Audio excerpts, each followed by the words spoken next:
जय हिंद दोस्तों। उपस्थित है सीटेट पेपर सेकेंड दोस्तों एसएसटी के 30 प्रश्नों के साथ। प्रतिदिन हम लोग इस चैनल पर शाम 7 बजे एसएसटी के 30 प्रश्न के सीरीज को हम लोग देख रहे हैं, जो कि प्रीवियस ईयर के क्वेश्चन है।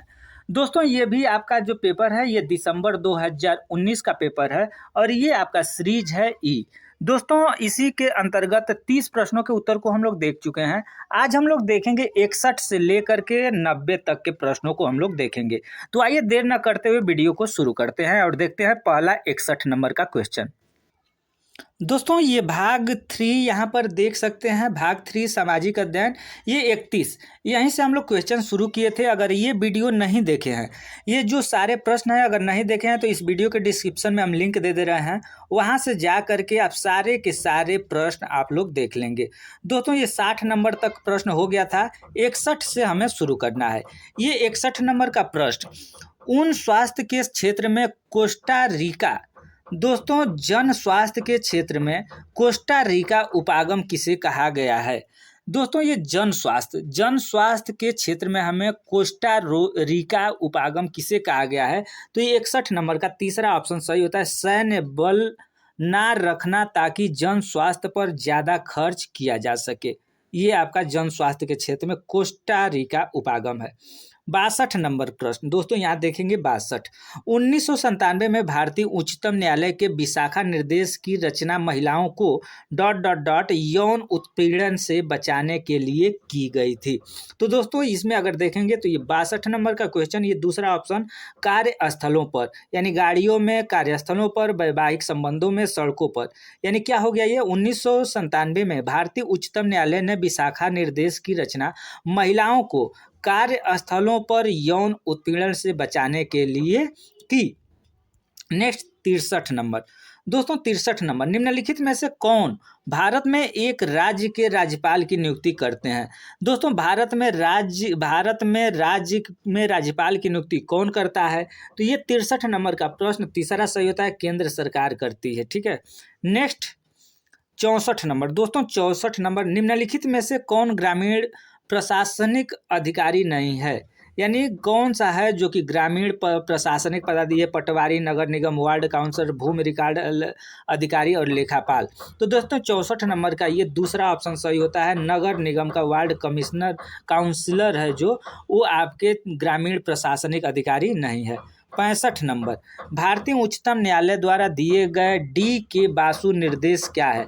दोस्तों 65 नंबर डी के बासु निर्देश क्या है। तो ये 55 नंबर का आपका सही होता है, चौथा, गिरफ्तारी, नजरबंदी और पूछताछ के दौरान पुलिस द्वारा पालन की जाने वाली प्रक्रियाओं से जुड़े निर्देश, ये सब क्या है, भारतीय उच्च न्यायालय द्वारा दिए गए डी के बासु निर्देश है।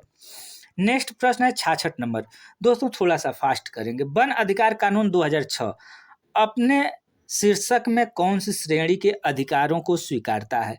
अनुसूचित जनजातियां, अनुसूचित जातियां, आर्थिक रूप से पिछड़े बालक वर्ग और अति पिछड़ी जातियां।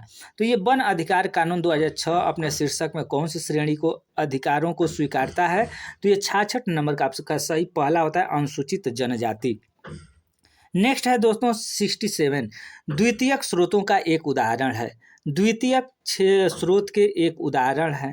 तो ये 67 का आपका चौथा ऑप्शन सही होता है। हमारे अतीत कक्षा 6 के लिए एनसीईआरटी की इतिहास की पाठ्य पुस्तक है, द्वितीयक स्रोत का एक उदाहरण, ये आपका ऑप्शन सही होता है। 68 दोस्तों, 68 देखेंगे दोस्तों, बाहर से कुछ बैकग्राउंड आवाज़ आ रहा है, दूसरे जगह कुछ काम चल रहा है और दिन में ही हम वीडियो बना रहे हैं, तो थोड़ा सा इस चीज़ को आप लोग मानिएगा और देख लेते हैं हम लोग फटाफट। 30 प्रश्नों को ही देखना है। तो 68 नंबर का प्रश्न है, नीचे दिए गए 2 कथनों पर विचार कीजिए। दोस्तों यहाँ पर 2 कथन दिए गए हैं, परीक्षाएं तंत्र की सुविधा के लिए निर्मित कृत्रिम परिस्थितियाँ हैं, न कि व्यक्तिगत शिक्षार्थी के लिए। दूसरा है, स्मृति परीक्षा से दूर दक्षताओं के परीक्षण पर जोर के रूप में बदलाव सामाजिक विज्ञान की कक्षाओं में तनाव को कम करेगा। ये 68 का अगर देखेंगे तो आपका सही हो जाता है ये दूसरा ऑप्शन, दोनों कथन ए और बी सही है। ठीक है, ये दोनों कथन क्या है, सही है। 69 कैसे कैसे प्रश्न पूछे जाते हैं यही हम लोग इसके माध्यम से देख रहे हैं, साथ ही ये भी देख रहे हैं कि ये भी प्रश्न आपसे पूछे जा सकते हैं।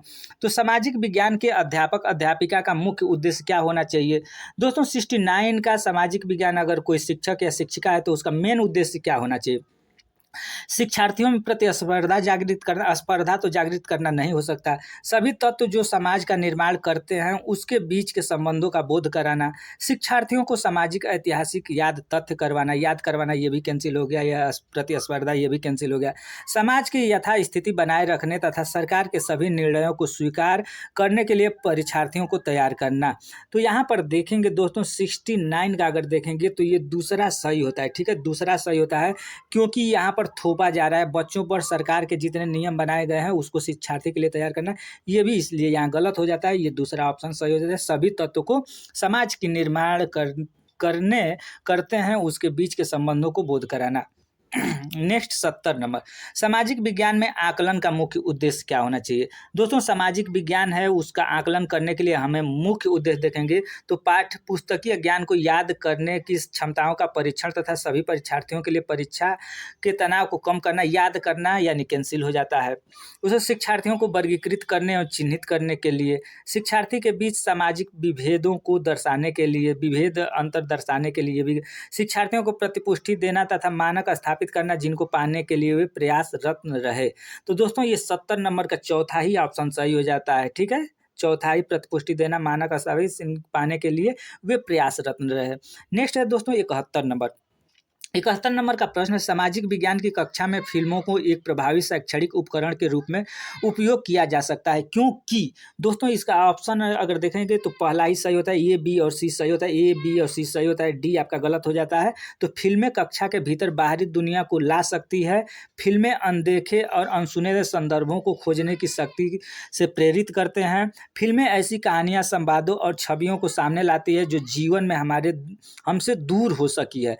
और ये आपका गलत हो जाता है। फिल्में एक वस्तुनिष्ठ माध्यम है जो छात्रों को एक ही तरीके से अपने विचार प्रस्तुत करने के लिए प्रोत्साहित कर सकती है। ये ऑप्शन ये गलत है और ये तीनों क्या है, सही है। नेक्स्ट है 72 नंबर। दोस्तों 72 नंबर का क्वेश्चन, कक्षा में मानचित्र के प्रयोग के संदर्भ में निम्नलिखित कथनों में सही कौन है? यानी जैसे मानचित्र है, मानचित्र का प्रयोग कक्षा में हम कर रहे हैं तो उसके संदर्भ में कौन सा सही है? तो मानचित्र एक सामाजिक राजनीतिक निर्मित है। चिरकाल से उत्तर को सदा सभी सामाजिक राजनीतिक संदर्भों में मानचित्र में ऊपर दर्शाया गया है। मानचित्र एक त्रिआयामी साधन है जबकि हम एक 2 आयामी दुनिया में रहते हैं। शिक्षार्थियों में समय की अवधारणा को विकसित करने के लिए मानचित्र एक सहायक सामग्री है। तो इसमें कौन कौन सही है दोस्तों? इसका 72 नंबर का अगर देखेंगे आप तो पहला ऑप्शन सही होता है, यानी केवल ए सही है और ये सारे के सारे ऑप्शन गलत हो जाते हैं। नेक्स्ट 73 नंबर, शिक्षार्थियों के जीवन से अधिगम को जोड़ने के प्रयास से सामाजिक विज्ञान के शिक्षक को चाहिए।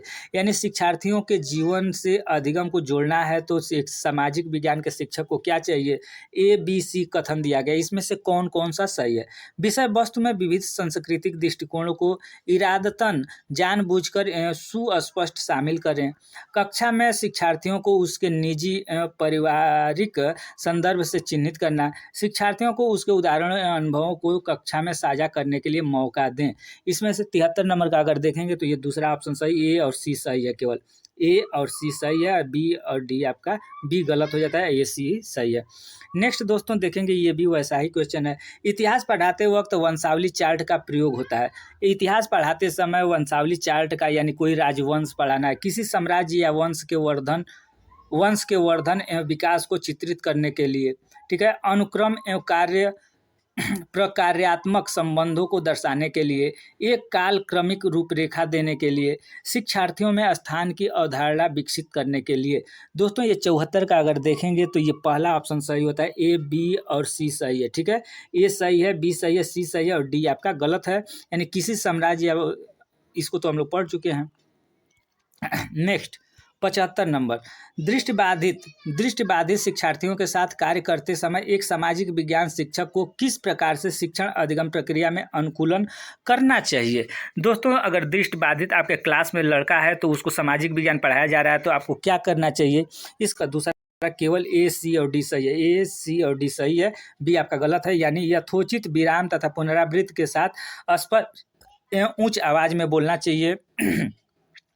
मौखिक संकेतों द्वारा कल्पना करने के अवसर को प्रदान करना चाहिए। यानी कोई बच्चा है, दृष्टिबाधित है, तो उसको मौखिक संकेत को कल्पना करने के अवसर प्रदान करना चाहिए।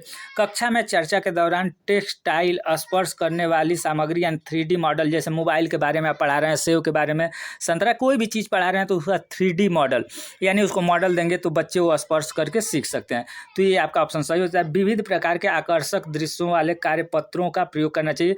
जब दृश्य वाले आकर्षक होंगे, जब वो देख ही नहीं सकता, तो इसको करने से क्या फायदा। नेक्स्ट 76 दोस्तों, 76 नंबर के प्रश्न को आप लोग देख लेंगे। 76 ये क्या कहता है, सामाजिक विज्ञान शिक्षण में प्रोजेक्ट विधि के कथनों पर विचार कीजिए। दोस्तों, प्रोजेक्ट विधि, सामाजिक विज्ञान आप पढ़ा रहे हैं तो प्रोजेक्ट विधि के बारे में आपको क्लियर करना है। तो प्रोजेक्ट विधि अगर सामाजिक अध्ययन में देखेंगे तो यह उपयोगितावादी दृष्टिकोण से प्रेरित है। यह शिक्षार्थियों को खोजी बना देती है। यह पूर्ण रूपेण एक शिक्षक केंद्रित विधि है। यह स्वनिर्देशित क्रियाकलापों द्वारा अधिगम को मानती है। तो दोस्तों, ये 76 का अगर देखेंगे तो तीसरा ऑप्शन यानी ए, बी और डी सही है। ठीक है, ए आपका सही है, बी सही है, डी सही है, आपका सी आपका गलत हो जाता है। यानी यह पूर्ण रूपेण एक शिक्षक केंद्रित विधि है।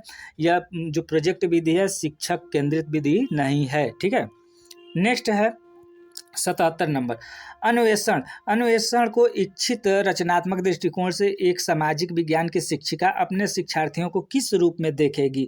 दोस्तों, ये 77 नंबर का अगर देखेंगे तो ऑप्शन दूसरा सही हो जाता है। यानी केवल ए, बी और सी ऑप्शन सही है। ए, बी और सी सही है, डी आपका गलत है।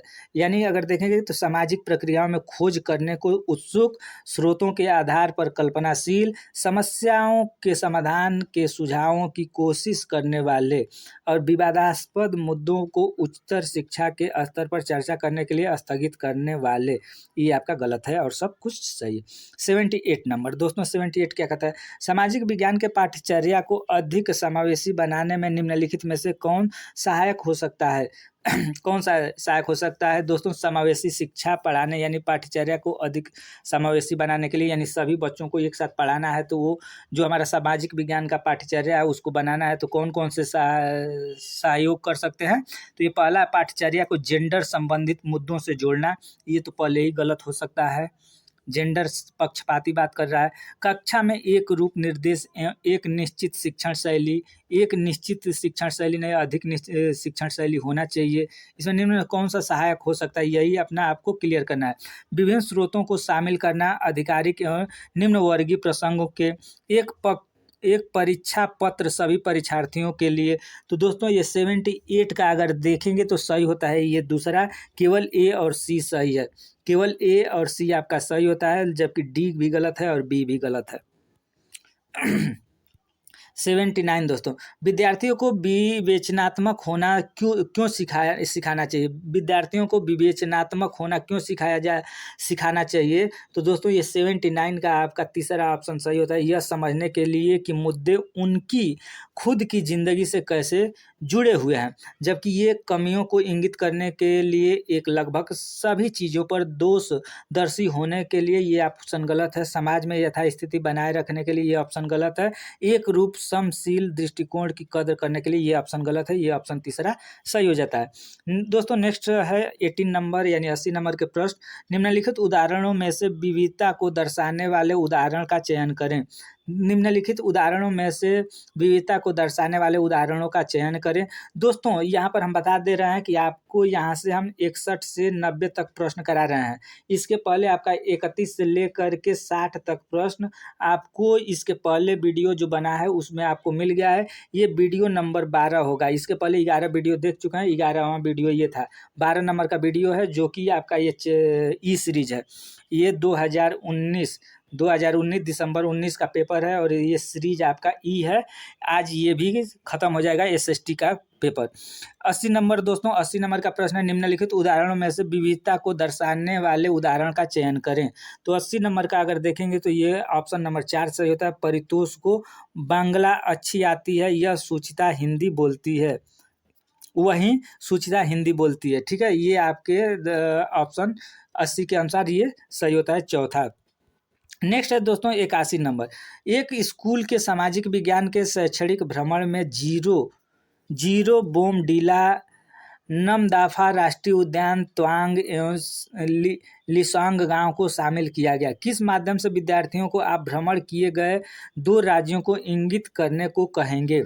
मिजोरम एवं मेघालय एक मानचित्र पर, मणिपुर एवं सिक्किम एक समय रेखा पर, अरुणाचल प्रदेश एक मणिपुर एक मानचित्र पर और नागालैंड एवं त्रिपुरा एक समय रेखा पर। तो दोस्तों इसका अगर ऑप्शन देखेंगे तो सही हो जाता है आपका 81 नंबर का तीसरा ऑप्शन सही हो जाता है, अरुणाचल प्रदेश एवं मणिपुर एक मानचित्र पर। एक बात यहाँ पर और हम बताना चाहते हैं कि जैसे आपको लगता है कि ये 81 नंबर का प्रश्न जो हम बता रहे हैं ये गलत है तो ये सी-टेट का फाइनल आंसर की के माध्यम से आपको ये जो भी प्रश्न और उत्तर कराए जा रहे हैं आप वहाँ पर जा करके चाहे तो देख सकते हैं। आपका सीरीज ई है और दिसंबर 19 का पेपर है, वहीं से आपको ये क्लियर करा रहे हैं। नेक्स्ट 82 नंबर प्रश्न, दोस्तों सामाजिक विज्ञान की सामाजिक समझ अध्यापकों को निम्नलिखित सभी को करने को प्रोत्साहित करती है, केवल इसको छोड़कर, यानी किसको छोड़ करके अन्य जो क्रिया है सबको सामाजिक समझ को सामाजिक विज्ञान की समसामयिक समझ अध्यापकों को निम्नलिखित सभी को करने को प्रोत्साहित करती है। तो दोस्तों ये 82 नंबर का आपका दूसरा ऑप्शन सही है और सारे के सारे ऑप्शन क्या है, गलत है। दूसरा क्या है, प्रश्नों के समान उत्तर देने के लिए शिक्षार्थियों को प्रोत्साहन देना जिससे कि सभी बेहतर बन सके।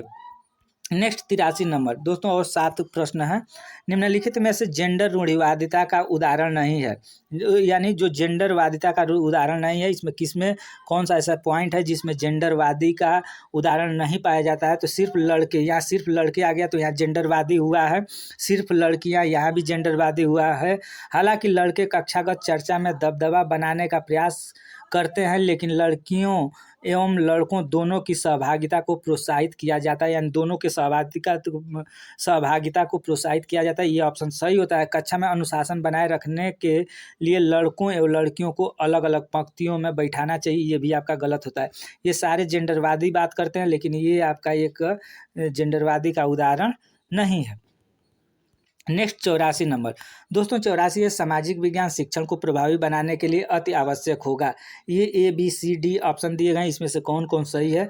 अतीत के सभी सांस्कृतिक प्रथाओं को बनाए रखना, साहित्यिक स्रोतों का समालोचनात्मक विश्लेषण करना चाहे वो कितनी भी पुरानी हो, सभी गैर शाब्दिक स्रोतों का निष्कासन करना, स्रोतों के ट्राइएंगुलेशन यानी त्रिकोणीयन को प्रमुखता देना। तो दोस्तों 84 का अगर देखेंगे तो तीसरा ऑप्शन सही होता है, यानी केवल बी और डी आपका सही है, केवल बी और डी ऑप्शन इसका सही है। नेक्स्ट दोस्तों 85 नंबर 85 नंबर के प्रश्न को हम लोग देख लेते हैं। कक्षा में सामाजिक न्याय के प्रति संवेदनशीलता को प्रोत्साहित किया जा सकता है। 85 नंबर का अगर देखेंगे तो ये उत्तर सही होता है आपका। 85 नंबर का दूसरा सही, A, B और C आपका ऑप्शन सही, A, B और C सही है, D ऑप्शन गलत है। यानी कक्षा में विचार विमर्श के दौरान समकालीन जन आंदोलन और पक्ष समर्थन की कहानियों के अंशों को शामिल करके भारतीय सामाजिक परिवेश के ऐतिहासिक संदर्भों को एक गैर बराबर शक्ति समीकरण के रूप में देखकर सामाजिक न्याय पर आधारित संवैधानिक प्रावधानों को कक्षा में चर्चाओं में शामिल करके, ये तीनों ऑप्शन सही होते हैं और ये आपका गलत हो जाए। कक्षा के दोषी बच्चों को तुरंत शारीरिक दंड देकर, आप लोग जानते हैं दंड देना गलत है। 86 नंबर दोस्तों 86 इतिहास शिक्षण शास्त्र प्रयास करेगा कि क्या करेगा? इतिहास का निर्माण स्रोतों पर आधारित होता है। इतिहास सामाजिक प्रक्रियाओं में निरंतरता और बदलाव को खोजे। इतिहास व्याख्यानों के विभेदों में संलग्न हो तथा प्रमुख समुदाय के विचारों को अनुमोदित करे। इतिहास घटनाओं को एक काल विशेष के सामाजिक राजनीतिक संदर्भों में रखकर देखें। तो दोस्तों ये 86 का आपका ऑप्शन दूसरा सही होता है। केवल ए, बी और डी सही है। ए, बी और डी आपका सही है, ये सी आपका गलत हो जाता है। नेक्स्ट दोस्तों 87 नंबर का जो प्रश्न है वो प्रदूषण से संबंधित है। प्रदूषण रहित हवा का अधिकार भारत में किस मौलिक अधिकार के भाग के रूप में स्वीकारा गया है? समानता, जीवन, न्याय और आज़ादी। तो दोस्तों ये 87 का अगर देखेंगे तो दूसरा ऑप्शन जीवन से संबंधित है, यानी प्रदूषण रहित हवा का अधिकार जीवन से संबंधित है। नेक्स्ट है दोस्तों 88 नंबर का प्रश्न, भारत का वर्णन करने के लिए विविधता में एकता मुहावरे का निर्माण किसने किया था? तो दोस्तों 88 नंबर का ये प्रश्न है और इसका अगर देखेंगे तो ये जवाहरलाल नेहरू ने किया था, भारत का वर्णन करने के लिए विविधता में एकता मुहावरे का निर्माण।